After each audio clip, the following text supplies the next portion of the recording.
Today we're delving back into Dungeondraft 1 year on to see whether I still think it's the best encounter map making software on the market. Stick around to the end of the video because I'm going to be giving away a copy of Dungeondraft and you can find all the details on how to get that at the end of the video. This video is sponsored by Hexbound, a witchy supplement for 5th edition, now on Kickstarter. More on them later.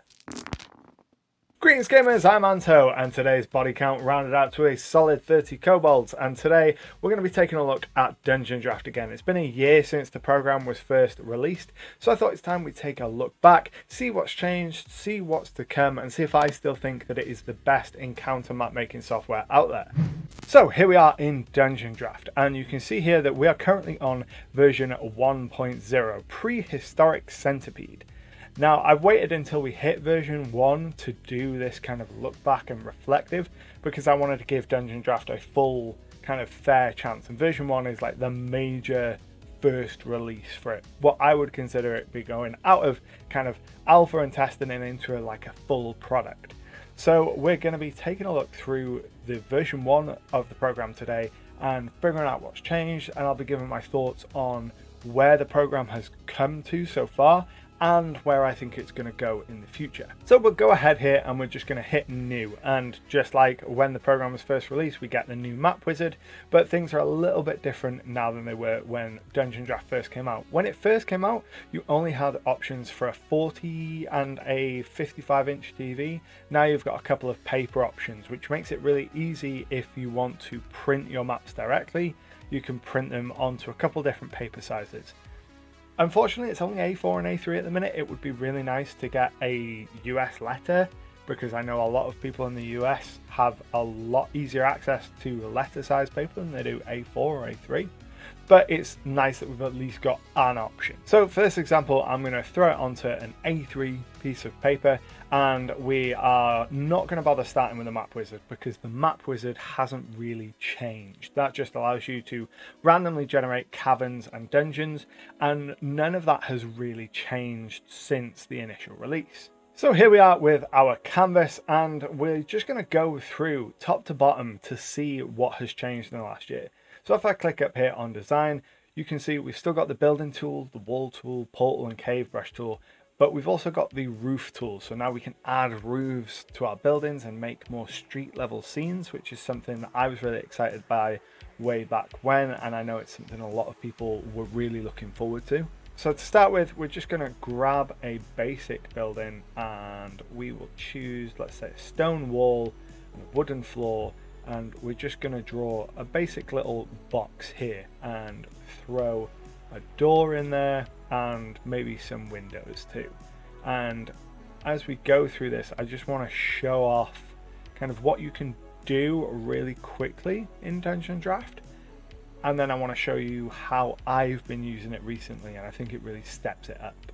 So we can place our building, and then if we wanted a roof, we could maybe throw a roof out there, say there was a lean-to at the back of the building or something similar. Next up we have the terrain tool, which has the terrain brush. Now recently the number of slots that you have access to has been doubled, so you can choose to unlock 4 more terrain slots, which uses a lot more of your RAM, but it's really handy because then you can expand your options, which is always a good thing. So we're going to paint in some grass here, just like this. And you'll notice that I'm only doing this on half the canvas, and that'll become clear why in a few minutes. But we've got options for 8 different kinds of terrain now, so that vastly expands the kinds of things that you can do with your map. And then another thing that we can do now is we can change the map size as well. So if we go over into the menu and click change map size, we can increase the number of tiles we have in any direction. So I'm just going to increase the entire thing by 5 tiles like that, and you can see it will kind of auto fill here. So we're just going to go back up to dirt, fill that with dirt, and then go back to the terrain grass, and we're just going to fill that in. Then the water brush, much like it was when it first came out, it's much less buggy now, and that is a thing that kind of holds true throughout Dungeondraft. There is way fewer bugs than there were when it first came out. You still get the odd occasional crash, but it's nowhere near as bad as it was when the program first launched. But we can drag our brush here and just brush on some water like that and have a little lakeside cabin maybe. And then we have the material brush. Again, still very limited in the number of materials that you can paint in. We could maybe grab some ice and kind of freeze the edges. Doesn't look particularly great, but we'll just undo that. Even though Dungeondraft is much less buggy than it was when it first released, I still highly recommend saving frequently. So we're just going to pop a save here and call this YouTube Test 21. And then you've got the path tool, which has been greatly expanded. There are a lot more options now. When it first released, there was only the log fence and the 2 different kinds of tracks, but now we have things like the cliff tool, so we can put a cliff in place here and kind of have our lakeside cabin be sat on the edge of a cliff maybe, or we can go in and add some chains or whatever it is that we want to add. Which brings us to easily the biggest change since Dungeondraft was first released compared to now, and that is the inclusion of custom assets. Now, when I did my first review of Dungeondraft, I said one of the things that I was looking forward to the most was kind of the potential of the program. Much like with Dungeondraft before it, I think the real juice, the real potential of Dungeondraft is those custom assets, the ability for other people to come in and make completely unique and new assets that you can use in your maps. And just like with Dungeondraft has exploded with options. So if I click into my objects here, you can see that on the right we've got access to a whole bunch of the base assets that come with Dungeondraft. Now, this has been expanded greatly since it was first released. There are plenty more options than there first were, and there were a lot to start with, but there's even more now. But the real kind of juice for me, the real benefit of this program is custom assets. There are so many different options for custom assets out there.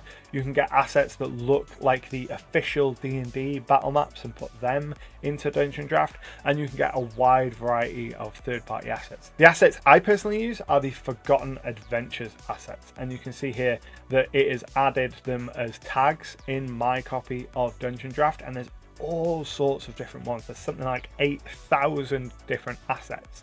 So what I'm going to do here is I'm just going to quickly make a version of a map in the base Dungeondraft assets compared to some custom assets, just so you can see kind of the difference you get between them.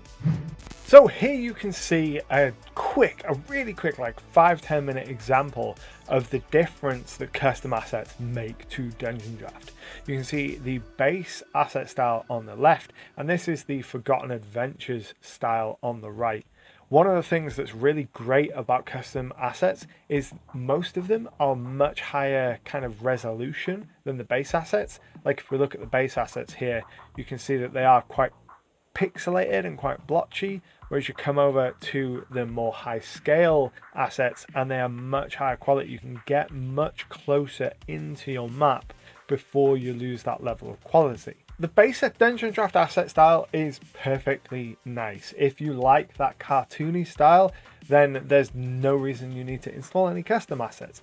But the ability to install custom assets makes a massive difference to the usability of the program, because it means that you are almost limitless in your potential. You can even just drag in raw PNG files and use them on your map, which is huge for being able to add exactly the kind of look that you want. Another really nice addition to Dungeondraft since its release is the options to make prefabs.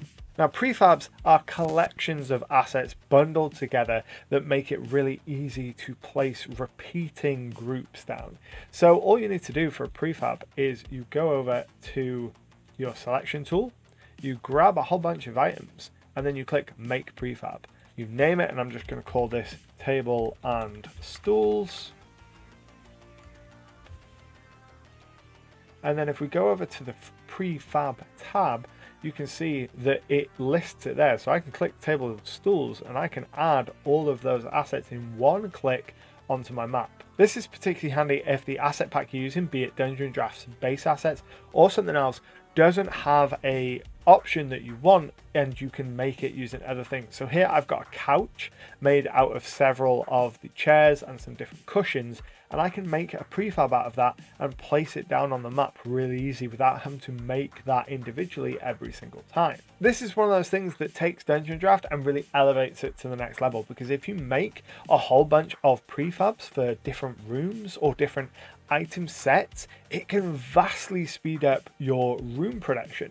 So let's say you want to throw open a new map, you use the map wizard to generate a layout, and then you've got a bunch of prefabricated item sets that you put in common rooms. So for kitchens, maybe you've got tables covered in various clutter, and that is what you're going to stick down in your kitchen. And instead of having to place maybe 20 or 30 different assets by hand in that kitchen room that you've generated, you just grab a prefab, place a couple tables, and the room is done. And that speeds up production of maps immensely. When I first reviewed Dungeondraft, one of the things that I said I liked about it the most was the potential it had. And I still think that's actually kind of true today, especially when it comes to prefabs. Because if we get the option to share, to package prefabricated sets of assets and share those, the sky is the limit here. People are going to make such interesting looking things, package them as prefabs, and like I said, we're going to be able to populate entire rooms. So let's say we generate a random dungeon and we've got a 5x4 room. What if someone has already packaged up a 5x4 room's worth of stuff into a prefab? Then instead of having to populate that room individually, you just click that one prefab and populate the room. Just boom, there, it's done, one click. That kind of stuff really excites me about Dungeondraft, because one of the things that really frustrates me when I'm making maps is just the time it takes. All that time it takes to make a map is time that I'm not doing something else when I'm prepping for my game. So all of these little tips and tricks and prefabs, all that kind of stuff really speeds things up and makes it easier to just get something on the table. So we've talked about what's changed in the last year in Wonderdraft, but now I want to talk about what I want to see in the future for Wonderdraft. What I think will take it from being an already fantastic product and really just elevate it to that next level. Now, number one on my list is I would love to see every object be able to interact with the light tool.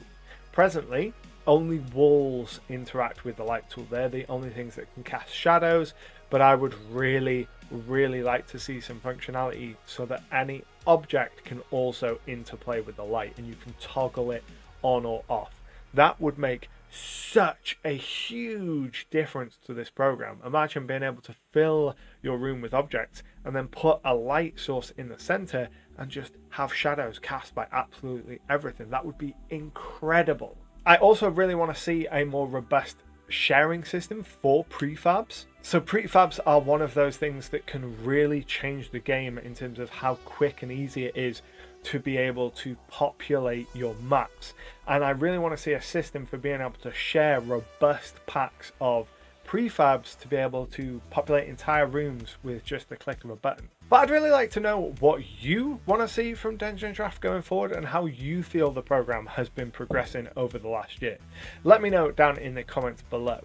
Now, before we talk about the giveaway that I mentioned at the start of the video, let's hear a word from our sponsors, Hexbound. Now, I love discovering new options for both game masters and players, which is why I'm really pleased that today's episode is sponsored by Hexbound, a witchy supplement for 5th edition, now available on Kickstarter. Hexbound is a new supplement for players and dungeon masters that gives you everything you need to add that witchy magic into your games of 5th edition. Will you be a traditional potion brewing witch, or will you be a Way of the Witch monk who punches mystical energies into their enemies? All the content in the book has been designed so that it lays on top of the existing rules for the game, or you can use it for the basis of a brand new campaign. The book contains multiple subclasses to add witchy flavour to your different subclasses, and it also includes things like familiars, magic items, creatures, adventures, maps, and even minis. Everything is beautifully illustrated in a gorgeous art style that really captures the magic of the content. But that's not all. Hit Point Press are also developing a companion app to go alongside this Kickstarter called the Arcane Eye. Arcane Eye is an augmented reality app that allows you to bring the pages of the book to life, as well as being able to access information about different creatures and items from within the app just by looking at them in the book. It's a fully interactive app, and it'll even allow you to roll abilities and attacks right there off the creature page. The project is running until March the 11th and is already fully funded with plenty of awesome stretch goals to come, and you can find a link to the Kickstarter page down in the description below. And thanks again to Hit Point Press for supporting the channel and what I do. If you want to get your hands on a copy of Dungeondraft and start making encounter maps for your games, I am giving away a copy. All you need to do to be able to be in with a chance of winning that copy is leave a comment down below and be a subscriber to the channel. I'll be drawing the winner at random on the 23rd of February, so there's plenty of time to share this with a friend and get more people involved in the giveaway. I'd really love to know what you would like to see from the future of Dungeondraft and what you think the biggest and most impressive changes in the last year have been down in the comments below. But until next time, happy gaming.